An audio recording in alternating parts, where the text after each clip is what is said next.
All right, so we're kicking off another deep dive here on Wisdom Uploaded, brought to you by Digital Time Savers, of course. And today we're really getting into it, like some of the nitty-gritty realities behind hardship, not the polished version, but the real deal, the stuff that often gets kind of glossed over. Basically, we're going to be listening in on this conversation between Nick, our CEO and founder here at Digital Time Savers, and Joel Gandara.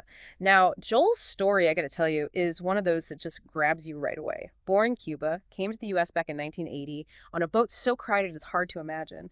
And his family, when they got here, they really dealt with poverty, head on, which is, when you contrast that with the success he found later, it's really something. But what's interesting is those early challenges, it's like they sparked something in him. Even as a kid in school, he was always hustling, finding ways to make a few bucks, reselling stuff. And it wasn't like some big master plan. It was about navigating the situation he was in right then and there. But it's like that initial hustle laid the foundation for everything that came after. I mean, he built this massive wholesale apparel business, ended up with 14 different brands under his belt. And this wasn't some lucky break. This was pure hard work. And as you'll hear in the conversation, some really savvy investment decisions along the way. And Nick, having this mentor-mentee relationship with Joel, he really saw the value in understanding this journey, the real unfiltered version. And that's what we're bringing you today, a chance to learn from someone who's been through it, someone who faced hardship head on and built something incredible. So let's jump right in. Yeah. So that's the house I was born in the back there. And not even the one on the right. That's a separate house, even though it's on top of each other. That's where my aunt lived. And we lived back there where that lady's standing. And not only is it as poor as you can imagine, right? It's also a communist country where you have no rights. You can't protect yourself. You can't have any speech. You can't say, I don't like this government. I disagree. You'll go to jail for that. There's a lack of food. There's a lack of drive. And that's where I was born. My dad and my uncles and aunts grew up in that house, my grandparents. And every time I keep this picture on my desktop of my computer. And the reason for it is that's where I started. It's pretty bad, right? My life could have been horrible if I still lived there in a communist country, oppressive regime, um, those type of conditions. Power goes out for days at a time. The water goes out for a whole day or two. You're stuck. What are you going to do? You're hungry. You have no electricity. There's no air conditioning. And this is a tropical island with a lot of heat and humidity. So that's where I started. That's what my life was like. And that gives me a lot of power. It's not a depressing thing to look at this on my computer every day. It's there and I see it. And it's not to put me down. It actually builds me up. I go, that's where I started. And I've done this well in comparison to that. That's pretty good. But on top of that, if I lost everything, I could go back to that and build my way out from it. I did it once. I could do it again. And now I have experience and wisdom that I didn't have as a kid. So I think it's important and it works really well for me. And I've encouraged people to do it before who I've worked with, and they've done it. And it's helped them tremendously. To not just have a vision board and see how things are going to be in the future, I think that's beautiful. Also, find a focal point in your past of something that just that's where you started. It was pretty bad or a really low time, and consider where you were and how well you've gotten beyond that. Because I think it's very powerful to have that in your pocket to look at every time you get in a situation. You go, I'm going to get through it. It's going to be fine. I wish I would have done that at a younger age because I used to get down on myself. I used to get a little depressed. I'm working 16 hours a day. It's not happening. When is it going to happen? Instead of saying, it's going to happen. Let me be patient. Look what I've already done. So I think that's something that's helped me tremendously. I love that. Do you have another one as well, a focal point, as you called it, later in your life? Yeah, I have some. Let me close this out. And I'll tell you why I'm asking this, because thinking about myself, I have two. One is pretty much before I became aware of everything. I was a little kid and how my mom, because I was a single parent, right? It was only my mom raising me, and I know her situation. And the second one is when I was older, around 25, where essentially I didn't have anything myself, right? And I didn't want to take money from my mom. I didn't want to ask from relatives and stuff like that, right? So that's why I'm asking if you have another one later in your life as well that acts as a. Yeah, I have a lot of points in my life where I hit, you know, frustrating low points. And they could be anything from, you're young and you don't have much money, but then you get a big bill, or, I didn't have medical insurance growing up. And once I'm 18, I was on my own and I'd get a medical bill, or my car broke down. Those are some low moments. But having gone through them for me makes me appreciate life every day, because I go, man, I went through some rough stuff. I lived in a very bad neighborhood where I do not want my kids to ever have to live there. Um, and those sort of things in the moment, they seem horrible and life is bad. And what am I going to do? You get past them. You succeed beyond that, hopefully. But then you have that for the rest of your life. You've got that. You keep throwing those experiences in your backpack. Okay, I went through that. And for me, what it does is really fills me up with gratitude. What are you going to do? What are you going to take from me that's going to just destroy my life? You can take everything. I'll build it back up. And honestly, personally, I'm happy with very little. If I didn't have 90% of what I have, I'm still okay. I don't need an expensive car. I don't need an expensive yacht, a big mansion. I don't need any of that. So uh, those are some of the thoughts that come to mind when you ask what other lows I've had. That sounds very good. You said a couple things there I really liked. One, you labeled everything as experiences, and that's exactly how I see them as well. Instead of traumas, like some people would call them, and allowing those past situations and circumstances to define them in a negative way. Instead, alive as well, looking at them as experiences, and also something that made me more, not necessarily tough, because tough is a word a lot of people throw around, but resilient, right?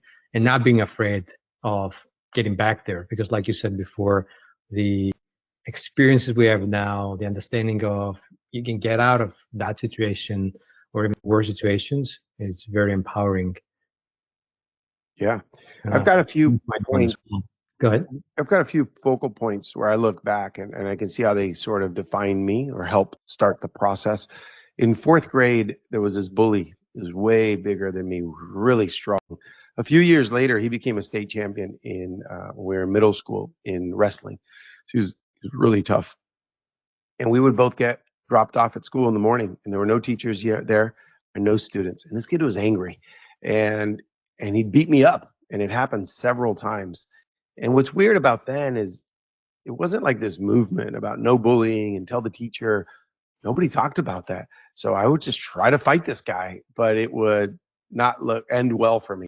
I remember he was holding me in a headlock. He had my head, and he was ramming me against a massive tree. And so my head was getting smashed. My neck was hurting. I got a stiff neck now. Maybe it's from fourth grade when that kid, Matthew, used to do that to me. And I remember thinking, I got to learn how to fight. I got to learn how to protect myself. And I have an interest in that. And a year or so, no, actually that year, they introduced for a few months after school wrestling for for us, and I joined because and that kid was in that class. But at least now we're teammates. We're wrestling together. He left me alone, but it gave me that interest of I don't want to get beat up. I want to be able to put up a fight. I never want to start a fight, but I want to fight if I have to. Another thing that for me, life is just these little memories, just a bunch of little thoughts because I don't remember it all. I don't remember the day I woke up when I was 13 years old. I don't remember that day or the next day, but there are these moments that we remember. And I was 20 years old and I was working a lot. My average was probably 70 hours a week at one job. Sometimes I went well over 80. My most from a Sunday to a Saturday, one week, I did 109 hours. That was my record. I was living there. And I remember I went home and it was late at night, but I didn't go to my house. I went to my grandparents' house because they lived a little bit closer. And I knew I had to be right back in the morning, but like 6 hours later, I was there all day, 14-hour shifts, 16-hour shifts, things like that. And then I had to come right back. And I went to bed. I was dead tired. It had already been about a year of doing this, killing myself. And in the morning, like at 3 in the morning, the alarm sounded for me to get up. And I was so tired. I maybe slept 4 hours. When you're 19, 20 years old, you need to sleep more than I do now, a lot more. And when that alarm sounded, I was sharing the bed with my younger cousin. It was his room. And That alarm sounded, and I got up, and I was dying. I felt sick. That's how I felt every day for years. And he whispered to me, and he says, "You have tremendous willpower. I know you're dead." And I go, "Man, I am dead. And you know what? I do have great willpower." And that was my little cousin, who at the time was probably 13 years old. And him telling me that reminded me that, yeah, I got willpower. I do not want to get up right now. I feel sick. I remember at around that age, I spent 2 months with a cold once. Just wouldn't go away because I wouldn't sleep. I didn't eat right. I was killing myself at work just to make a little bit of overtime so that I could buy a house. And at 22 years old, I bought my first house. And it only happened because I had that willpower to get up every day. So, yeah, little moments like that I think are powerful. It was a horrible situation, but he just whispered those words. And I used it as a major encouragement for years. I love that. That's awesome. Thanks for sharing that.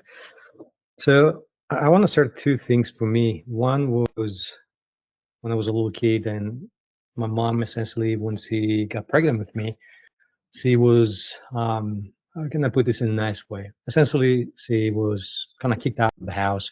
My grandfather gave her a very small apartment and said, you go stay there, and it's up to you. And it wasn't easy. It was, the place was a dump. It was like an old bed. It was just a bad situation, right? And it's just I look up to my mom because she was very resilient. She was very strong. She did everything she could. Started working. She was even paying her sisters to stay some time with me because she had to go to work. And because of that, she managed to improve her financial situation and get out of there. So that always kind of stays with me. And whenever I'll consider being lazy or say something is tough, I don't want to do it, I always think that this is such a lame excuse on my behalf and such an insult to what other people did to help me get to where I am now today. And that immediately kind of gives me a nice kick in the butt to get me out of there. That was one. And then the other was about 25, 27, around that age. And I moved out of the house. I was living alone in, I don't know the square feet, but a square meter is a 20 square meter studio. It was like one room, whole thing, and one bathroom, right? Very small. The good thing was I loved it. It was very easy to clean, but I had zero money. And I remember back then, my mom was like, "Do you want me to give you some money?" And she wasn't rich or anything, so she was, managing, but she didn't have enough to pay me as well. I was like, "No, I'm not." And I remember my first concern was I need to make enough money to pay bills and food. And there was an offer you could order online, and instead of $20, you could pay $13. So every day we would get that offer from random restaurants that was online. So I get the maximum amount of food with a less amount of money. So I would pay about $10 a day to have 2 meals to eat, enough to sustain myself. And a lot of times I would just cook spaghetti and stuff like that. And that was my first concern. And I can remember that at some point I reached a financial situation where I could pay 6 months in advance of food and bills. First it was 3 months and then 6 months. And that was very empowering, seeing that I can finally make it. And then I eventually, my next goal, because I believe we should always set the next goal a bit farther away, was, can I now make enough money to pay my mom's bills, right? My mom's food, she doesn't have to worry. So that was the next driver, and still remains today, because I don't like to kind of settle, take it easy, because I think that's a quick trip to, I don't want to say disaster, but just worse situations, right? It's a Kind of like, slippery slope. You start going down a bad direction. exactly. I was trying to find a photo of the studio that I was living in, but I can't find one now. I know it's somewhere in the photos, but yeah, I'll Oh, find when it. you get it, you got to send me that. Yeah, well, I will. Let me ask you, growing up with a single mom, when you were a little kid, did you want to have dad? Was that something you thought about? So he existed as a person, and I would see him over the weekends. But I wouldn't say he was a great example. So I'm proud about myself for one thing. Any negative thing that would happen, I don't feel it traumatized me to, and say I have a disability or whatever else, I could say I have. Instead, I would take it as an experience, like I said before, and I'll say, you know what, this is something I don't want to be, right? Or I want to be something better than that. So there was a father around. I would see it in the weekends. It was not a great example. And that actually made me, I think, made me a better person because I strived more to become something better rather than just kind of like saying, oh, that's the father. I'm not going to be anything better, right? That's the example I got and using Right. it as an excuse. I think that happens a lot where guys say, well, I don't know any better because that's how I was brought up. You do know better. Once you realize, my dad or my mom or my life was this way, that's why I've been this way. I think it's excused up until then. But once you make that realization, like, okay, I'm not doing things right, it's on you. We have to start taking charge now and say, well, I can't keep doing it because my dad would beat me every day or because my dad would come home drunk every day. Does that mean now I get to do that? That's an excuse. And I think it's so powerful when guys stop that, right? Maybe their great grandfather, their grandfather, their dad were that way. And you have the power to stop it and make that change. And something you said I like, it's about if we have a great role model as a dad, fantastic, great. But I think it's just as powerful to have a bad role model because you get to see the things. Okay, I don't want to do this, this, this. I don't want to do any of these things. But the beauty is that we could see other men when we're kids. You could see a neighbor's dad. You could see on television a good dad. You know what to do, right? We know how to change that around. So I think whether you have a good or bad role model or an average one, it doesn't matter. You build off of that to what you think is the ideal. No, I totally agree. One thing I actually like, although it was not fun at time, is all the difficult stuff that I went through, right? Whether it was financial, whether it was emotional with, women in our life and relationships, whether it was just bad decisions that led me to dangerous situations. I see all of these as benefits that and good experiences that I have because other people don't have them. So I believe I'm more well equipped to handle situations in the future. For example, when I was about 28, I think, I was 27. I was in the army. I was on leave. I came back, took my girlfriend, and because I didn't have a place, we went to up on a kind of like a hill. Little to my knowing, there was robberies happening on that hill and location. So it's not a funny story. We were actually robbed and were held hostages, yeah, for like 6 hours, Yeah. right? Terrible experience. But looking back now, it's like I'm happy that happened to me because now I'm more well prepared. I also learned more about myself through that situation, how I react to extreme danger, to somebody holding a gun on your head in the middle of the forest, in an execution style, on your knees and saying, "I'll kill you. Do this." Like, so you learn more about yourself through situations. And I would uh, I would never let a situation from the past kind of put me down for more than a specific period of time, right? I'm not. We all get sad, right? Something bad will happen. We'll get sad. That's logical. That's a process. We should embrace all emotions, but not let it define us. Yeah. That's something I believe. And that's fantastic that you're glad that that happened. Somebody pulled a gun on you and you're glad that it happened because of what you pulled out of it. So many times people have way less things like than that and they're still so hurt. I've actually seen people, they've told me, when I was 18, I really wanted this expensive sports car and my dad's really, really rich and he didn't buy it for me. So ever since then and their life has been formed because of this bad experience. Bad experience. The dad didn't buy them this expensive car. What a difference. You got held up at gunpoint and you're glad it happened. And this guy's crying about not getting the Ferrari he wanted at 18 years old. There's something different going on in the head. And that probably comes, assuming from parenting. Your mom never made you feel like you deserve everything and life's going to be perfect, right? And you saw her work, you saw her struggle, and that's life. Probably, yeah. Probably, yeah. So, Joel, I want to ask you. You are very successful in, I would say, all areas of your life. how do you make sure your kids grow up with the right experiences and not being sheltered from a lot of experience they probably should accumulate? And your kids are already kind of old, so you've already done, I think, a lot of the things. Definitely have more experiences to get the next decade, I'd say at least. But how do you do that? I've met your kids; they're amazing.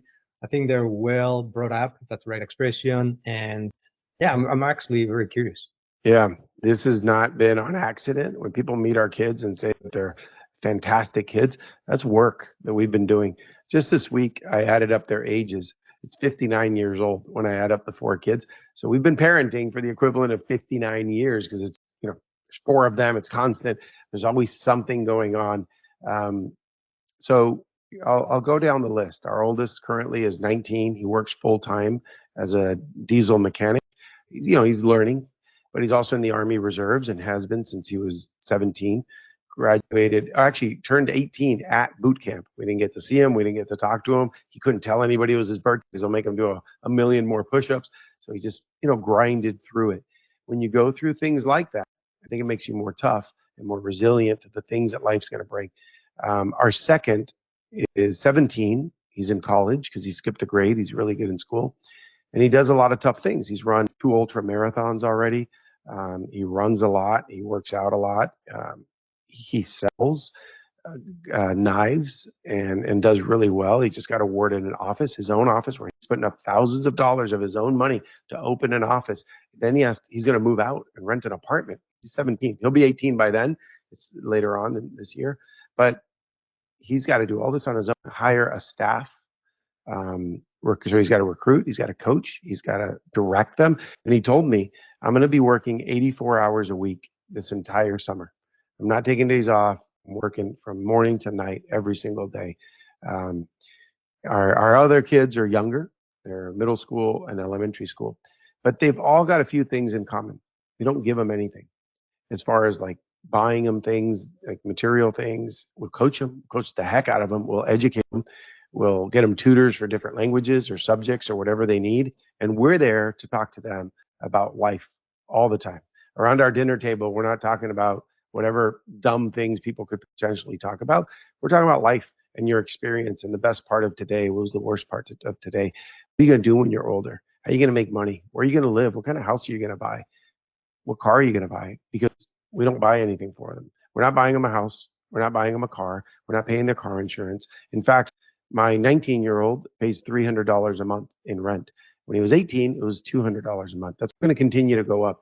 But the motivation that we teach them is you better start buying a house because you're wasting your money on rent.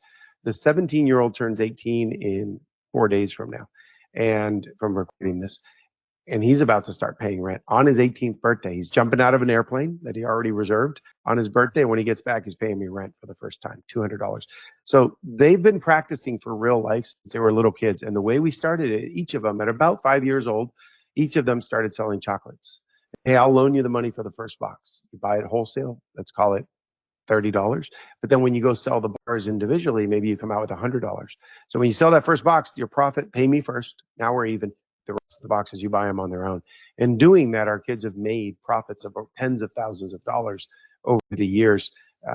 So that's how we prepare them. We talk to them about real life. Money's not taboo. I show them my profit and loss statements. I show them my balance sheet. I'm an open book. I'll show them everything. And then I'll remind them, I made this. This is mine and your mother's.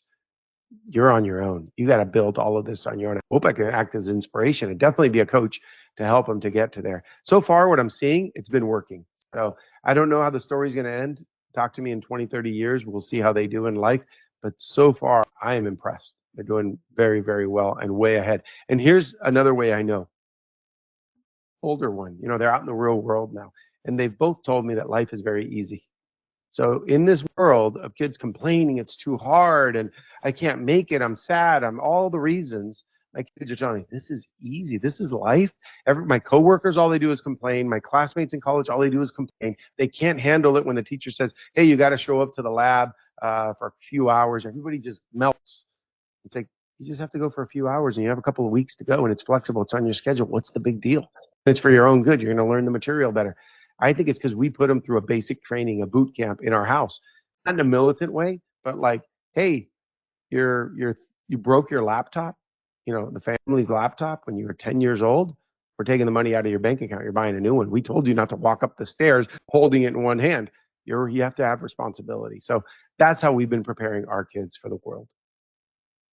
You're absolutely, so first of all, that's amazing. And second, you're absolutely right. In society today, it is a lot easier to win and succeed than it was in the past, I would say. It's for good or bad, probably it's not the best thing. It's a very soft society at the moment. So if you're a little resilient, a little thick-skinned, and you're willing to work, even a little bit more than what you expected, you'll go so far, right? Nevertheless, if you overachieve, if you overdo it with delivering value to whichever job you're doing, whether it's self-employed or you're an employee at somewhere, you're gonna see such tremendous amount of value that it's almost funny, right? Looking at how it scale. And this is amazing. And I want to ask you, but how did you decide to start doing that? Was there like an inspiration? Was it the book? When you like had the first kid, right, come into your life, and in a few months there's going to be a new life in your life. Did you like think before that and say, you know what, I'm going to make a plan and I'm going to do these things? Or was it more like things were showing up as opportunities, and then you were thinking, okay, how can I instill a lesson here rather than just do a handover, just give something to the kid and it gives the wrong foundation? I want to say that I planned it all perfectly, but it was as we went along. I'll tell you this though, when my first son was born and he was a baby, and I don't know if this is good or bad.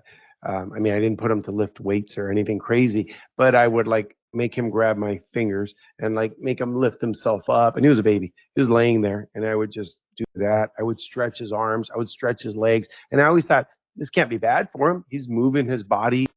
I want him to exercise. I want him to get stronger. I want him to be tough. So just that mentality, I think, led to the next thing and the next thing and the next thing. Like once he was like a year and a half, I'd wrestle with him every day. We'd lay on the floor on the carpet and just wrestle. And I saw that he loved it. I did that with all four of my kids. I just want them to grow up physical and tough and not be soft. And so far, I can tell you all four are physical and tough. And I have one daughter, and she's very tough. She's a competitive gymnast. I think she told me she could do 12 pull-ups straight in a row. I've seen her do a bunch of pull-ups. I see her do push-ups. She's really strong. So I like that. Those are kind of the ways that I see success. Some other things that just happen and you go, oh, here's an opportunity. I'm always looking for opportunities. My life is filled of looking for green and red flags. Red flags mean stop. There's a problem there. That person, I don't like something about them. I should stop. When I disobey and I ignore that, I get myself in trouble. When I see green flags, I want to do more of that. So, I always told stories to my kids. I'm full of stories. I'm full of experiences. I've lived a life, and I've also been very observant throughout life. So I see other people's examples and I try to learn from them. So we were sitting at dinner, and it was just two kids back then, my wife and our two boys. And one of the boys was 5 years old, and he said to me, Dad, he said, I want to make money the way you did as a kid. Because I would tell him my stories. I sold these cards and I made money off them. I sold chocolates and I made money enough to buy my own toys and eventually a car and all these things. And so right there, I saw a tremendous opportunity. And I said, hey, you remember how a few months ago, there was a fundraiser for your elementary school and you sold chocolates and you did really, really well selling those. We could go and buy a box of chocolates, just like the ones you sold, and the profit that you make, all that extra amount of money, and I explained to him profit and cost and all these things, all of that will go in your pocket and you'll become rich. And then you can buy your own toys, you can do whatever you want. And his eyes lit up and he said, yes, can we do that? And I said, okay, right when we finish dinner, we're going to go to the store and buy you your first box of chocolates. And that was, a big deal for him. Well, that son, by the time he was a senior in high school this last year, he had almost $30,000 in cash sitting in the bank, and it mostly came from chocolate. He started sweeping floors at the age of 10 in a barber shop, and he did that till he was 13. So he did other things to make money. He'd buy things and sell them for more and all that sort of thing. But that chocolate business really got him going in that direction. So that taught us, my wife and I, okay, we got to do this with every kid. You can't have made him such a success and then ignore the other ones. So it was kind of a rite of passage. And they probably don't even remember the moment they sold the first box, because it was just, they saw their brother buying pallets coming into the house, a whole pallet with thousands of bars. And it's just kind of like the family business for the kids. So, those are the thoughts. I appreciate so much that I was never given anything. My parents will be the first to say, yeah, we couldn't give them much. There was hardly anything there. I remember as a kid getting hand-me-down clothes and wearing the cheapest tennis shoes in the whole school and getting made fun of because of them, because other kids had Reebok and Nike and I couldn't afford those. Um, and so it's not that I didn't turn that around to be, I want to have material things. Fortunately for me, that doesn't do anything. So I said, I want to grow. I want to build businesses. I want to do whatever I want to do every day. So that's it. That's what I want for my kids. But I know that if I make their life easy, I'm not helping them. I'm hurting them. And I don't think they've said thank you for this yet, but I think one day they'll feel it and they're going to thank me. Whether they say it or not, it's irrelevant. I hope they feel it and realize, wow, they made it a little bit tough on us by not giving us what we wanted, but it pushed us. And I'll give one example. My son, it broke my heart recently. He bought a car used. He's a second son, $9,500 used, and it's given him nonstop problems. The air conditioner stopped breaking, and we live in Miami. It's hot. You need an air conditioner. Um, Something else just happened. A leak. The oil was all leaving. Just one problem after. He spent thousands of dollars into it. This is a kid who goes to college full time and he works full time and he runs 50 miles a week. Right? He's a runner on his own, and so he's doing a lot and he's just stressed out. I see it because the car is costing him a lot. To pay 9,500 in cash, pay your own insurance, and now you got to put thousands into it, and it still doesn't have air conditioning. They've tried different things, and he's been robbed maybe by the mechanics. I don't know.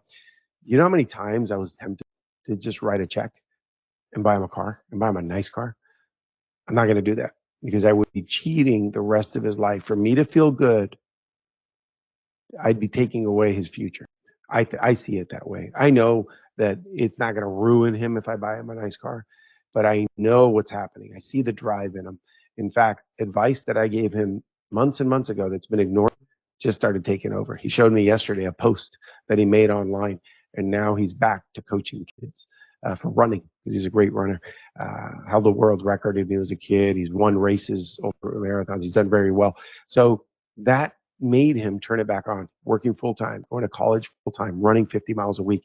And he just started his coaching business back up of training kids how to run because he could make good money. That wouldn't have happened. That drive, that fire inside of them that some parents say, I don't know why my kids aren't driven. I don't know why they don't want to succeed, because you make their life too easy. So we try not to make their life easy. It hurts in the beginning, but we know it's going to pay off in the end. I love that. You mentioned a couple of things I want to highlight and confirm. Number one, and this is something you and I have talked about before, is being intentional. You were intentional about raising your kids the right way. And when you saw opportunities, you took action. That's number two.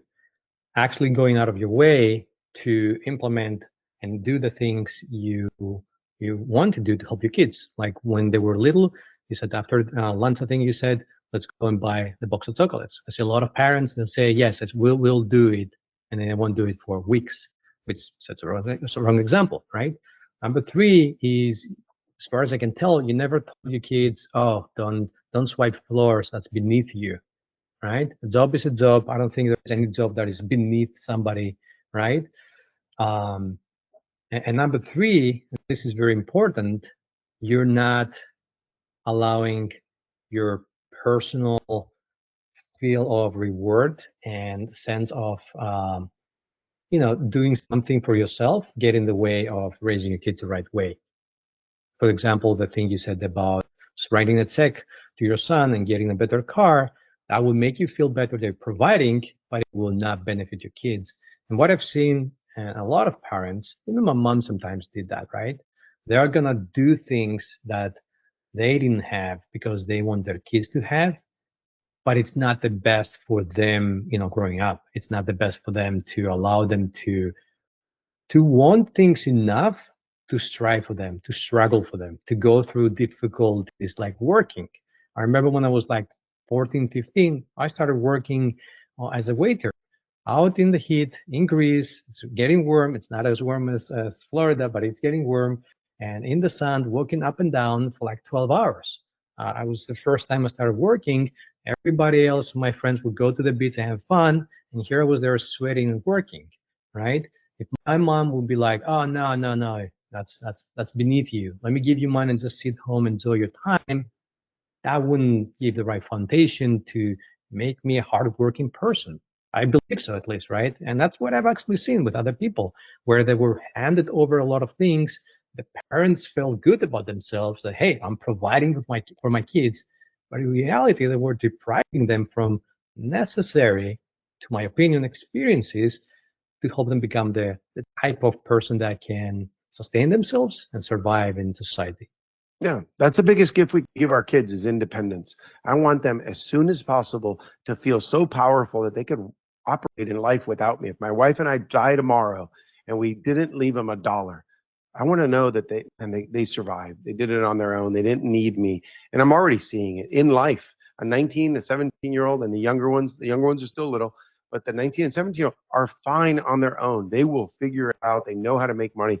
A couple things. When I was a kid, I worked at Stanford University from 12 to 16 during football season, selling chocolate malts. It's like a chocolate ice cream up and down during the games. And, the entire game, you're there for 3 hours in the sun, just working.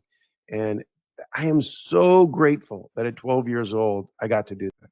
That was fantastic. I liked it in the moment, but now I love it. I love that I was able to, I don't know how much money I made each game, but I did something. I got some money in my pocket, and it just gave me this sense of accomplishment. Like, I'm 12 and there's other 12-year-olds not doing this. I'm ahead of the game. I felt really, really good.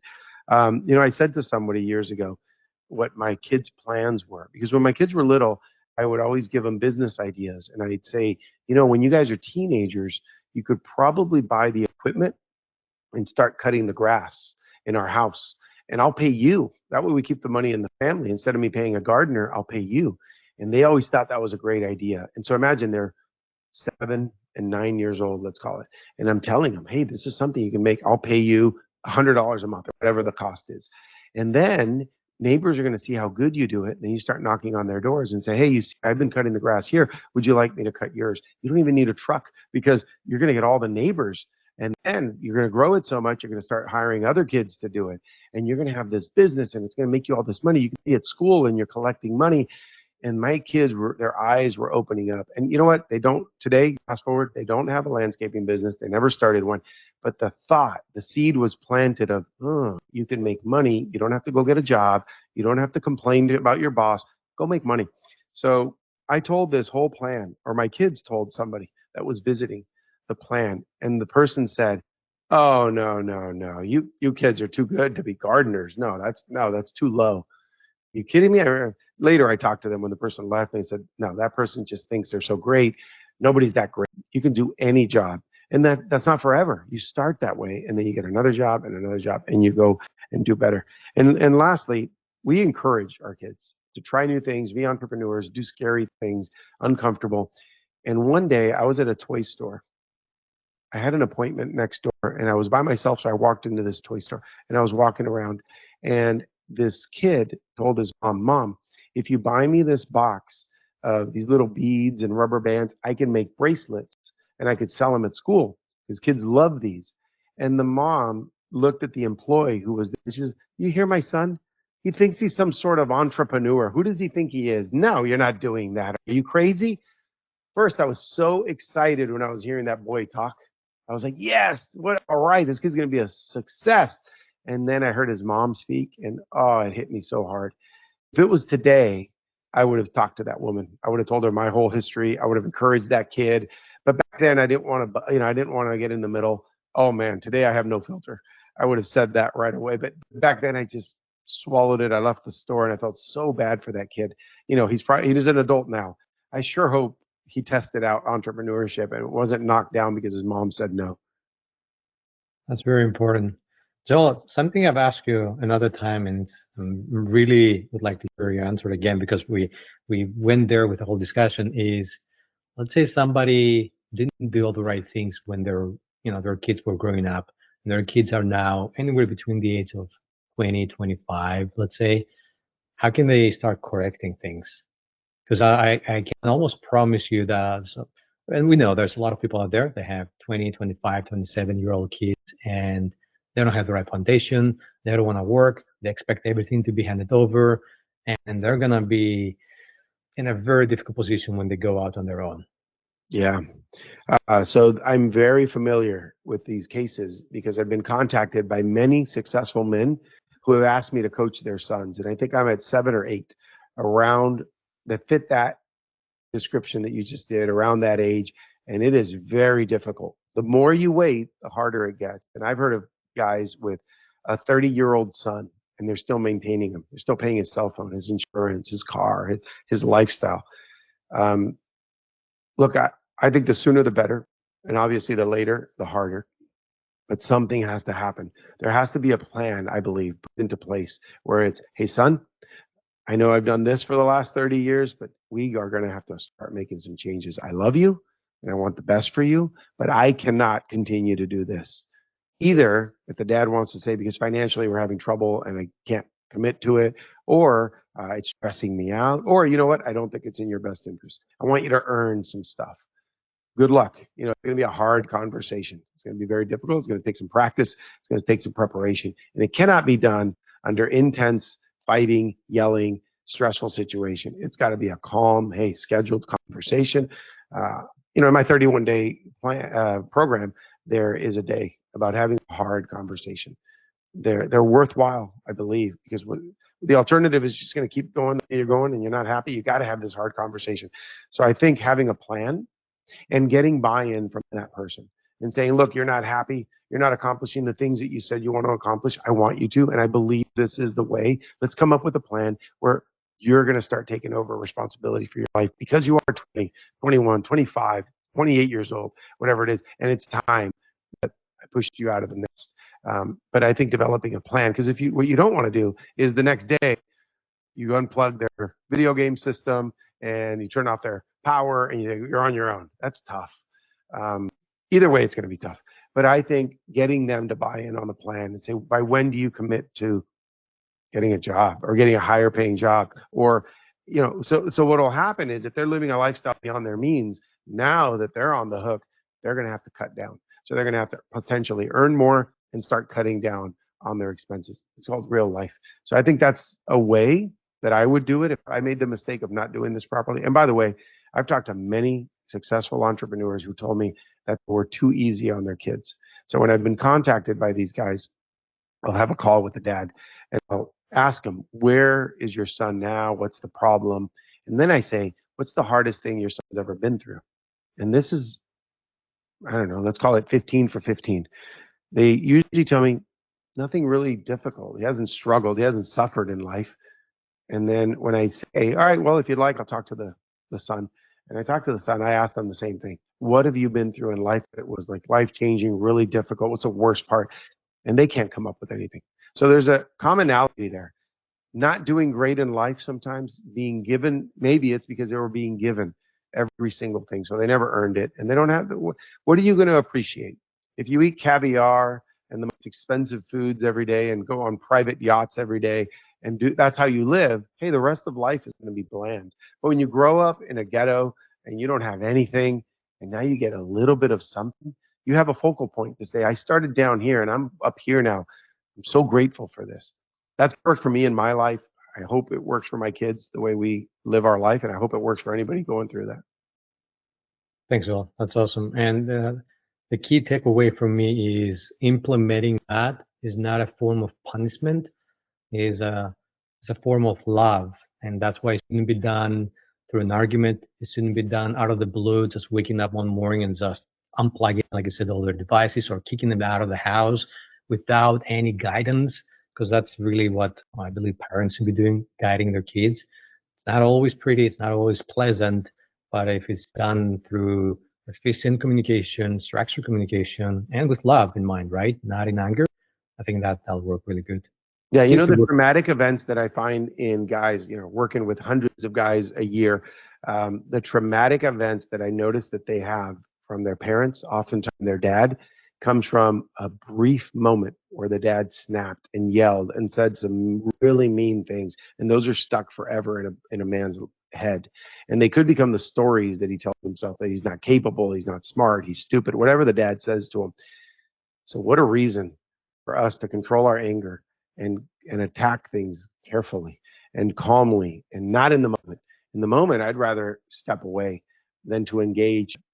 So, after listening to Nick and Joel, there are a few things that really struck me about the unspoken truths of hardship. Joel's story, it's a powerful example of how success can actually be rooted in those tough times, those difficult situations. His early life, coming to a new country, facing poverty, it wasn't just an obstacle he overcame. It seems like it was a crucial factor in developing his entrepreneurial drive, that push to make things happen. There was this one point Joel made that really stuck with me. It was about those early days when he was reselling. It wasn't about a passion for retail or anything. It was about pure necessity. And that, I think, is a key distinction. Hardship, it can force you to be resourceful, to solve problems you might not have faced otherwise.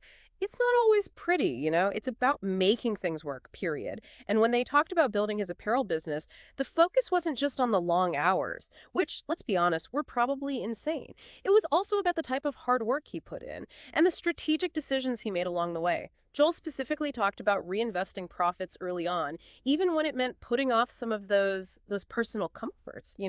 And that's a real tangible example of the sacrifices and the smart financial choices that were so important. It wasn't just about working harder, it was about working smarter and using those early lessons of scarcity to his advantage. The whole mentor-mentee thing between Nick and Joel, that also highlighted the value of learning from people who've walked those tough paths. Nick, he wasn't interested in a polished success story. He wanted the raw, unfiltered truth of Joel's experience. And I think that shows how important it is to look beyond the highlight reel, and understand the real grit and the tough choices that go into building something from nothing. So, what's the takeaway for you? I mean, Joel's story, when you strip away any romanticized notions about struggle, it shows us this potent combination: necessity driven resourcefulness, relentless effort, and smart decisions, often involving delayed gratification. It's a reminder that the path to achievement, it's rarely a smooth one. It's often paved with those unspoken hardships that shape us, that drive us. So here's something to think about. What are those uncomfortable truths that we tend to avoid when we look at successful people or even our own goals and dreams?